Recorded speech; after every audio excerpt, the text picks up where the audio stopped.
ಅದರಿಂದ ಬಂದ ಲಾಭದಲ್ಲಿ ಮತ್ತೆ ರೈತರನ್ನ ಸಂಘಟಿಸಿ ಅವರನ್ನೇ ಉದ್ಯಮದಾರರನ್ನಾಗಿ ಮಾಡುವ ಉದ್ದೇಶವನ್ನು ಹೊಂದಿದೆ.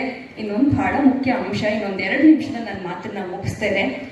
ಇದುವರೆಗೆ ಈ ರೈತ ಶಾಲೆ ಸರ್ಕಾರದಿಂದ ಒಂದೇ ಒಂದು ರೂಪಾಯಿ ಅನುದಾನವನ್ನು ತಗೊಂಡಿಲ್ಲ. ಅತ್ಯಂತ ಸ್ವಾಭಿಮಾನಿ ಸಂಸ್ಥೆಯಾಗಿ ಬೆಳೆದಿರುವಂತದ್ದು ಹೆಗ್ಗಳಿಕೆ ಕೂಡ ಈ ರೈತ ಶಾಲೆಗಿದೆ. ರೈತರೇ ಕೊಟ್ಟಿರುವ ಹಣ, ಕೆಲವರು ರೈತಪರ ಚಿಂತಕರು ಕೊಟ್ಟಿರುವಂತಹ ಹಣದಲ್ಲಿ ಈ ಸಂಸ್ಥೆ ಅವರು ವೇದಿಕೆಯಲ್ಲಿದ್ದಾರೆ. ಅವರು ಹೆಗಲು ಕೊಡ್ತಾರೆ. ನಮ್ಮ ಸತ್ಯಮೂರ್ತಿ ಅವರಿಗೆ ರೈತ ಶಾಲೆ ನಿರ್ಮಾಣಕ್ಕೆ ಮಾರ್ಗದರ್ಶನ ನೀಡಿದ್ದಾರೆ ಮತ್ತು ಹೆಗಲು ಕೊಟ್ಟಿದ್ದಾರೆ. ಇಂಥ ಒಳ್ಳೆಯ ಅಧಿಕಾರಿಗಳು ಇರೋದ್ರಿಂದನೇ ಬಹುಶಃ ರೈತರ ಮಾತನ್ನ ಇನ್ನೂ ಕೇಳಿಸಿಕೊಳ್ಳುವ ಕಿವಿಗಳಿದ್ದಾವೆ ಅನ್ನುವುದಕ್ಕೆ ಒಂದು ಸಾಕ್ಷಿ ಅಶೋಕ್ ಸರ್ ಅವರು.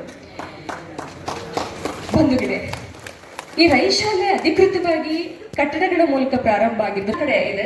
ರೈತ ಶಾಲೆ ಉತ್ಪಾದನೆ ಕಂಪನಿಯನ್ನ ಇವತ್ತು ಒಳಗೊಂಡಿದೆ. ರೈತ ಸಿಗುತ್ತೆ.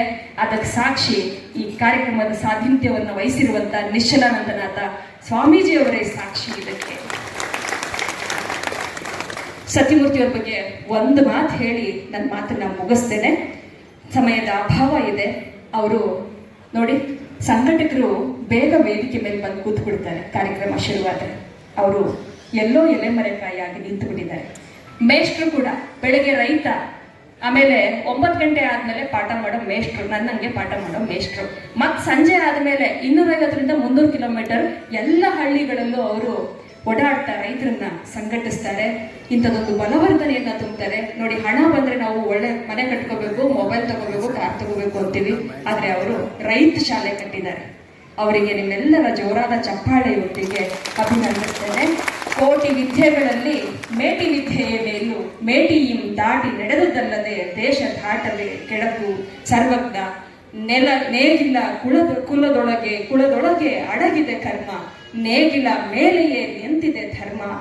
ರೈತನೇ ಈ ನೆಲದ ನಿಜವಾದ ಯೋಗಿ, ರೈತ ಬಿಕ್ಕಿದರೆ ದೇಶವೇ ಬಿಕ್ಕುತ್ತದೆ. ಇದು ನಮ್ಮನ್ನ ಅರಿವು ಮಾಡುವಂತಹ ಸಂದೇಶ. ಈ ಸಂದೇಶವನ್ನು ನಾವೆಲ್ಲರೂ ಅರಿತುಕೊಂಡು ಮುಂದೆ ಈ ರೈತ ಶಾಲೆಗೆ ಮತ್ತು ರೈತ ಪರವಾಗಿ ನಾವು ಯಾವಾಗಲೂ ಯೋಚನೆ ಮಾಡೋಣ ಮತ್ತು ರೈತರಿಗೆ ಸಹಾಯವಾಗಿ ನಿಲ್ಲೋಣ ಅಂತ ಹೇಳ್ತಾ ಅವಕಾಶ ಮಾಡಿಕೊಟ್ಟಂತ ಎಲ್ಲ ಸತ್ಯಮೂರ್ತಿ ಮತ್ತು ಅವರ ಎಲ್ಲ ಬಳಗದವರಿಗೆ ಮತ್ತು ವೇದಿಕೆಯಲ್ಲಿರುವಂತಹ ಸ್ವಾಮೀಜಿಯವರಿಗೆ ಹಾಗೂ ಗಣ್ಯರಿಗೆ ನಿಮ್ಮೆಲ್ಲರಿಗೂ ಹೊಂದಿಸಿ ನನ್ನ ಮಾತನ್ನ ಮುಗಿಸ್ತಾ ಇದ್ದೇನೆ. ಜೈ ಹಿಂದ್, ಜೈ ಕರ್ನಾಟಕ, ಮತ್ತೆ ಜೈ ಜವಾನ್, ಜೈ ಕಿಸಾನ್.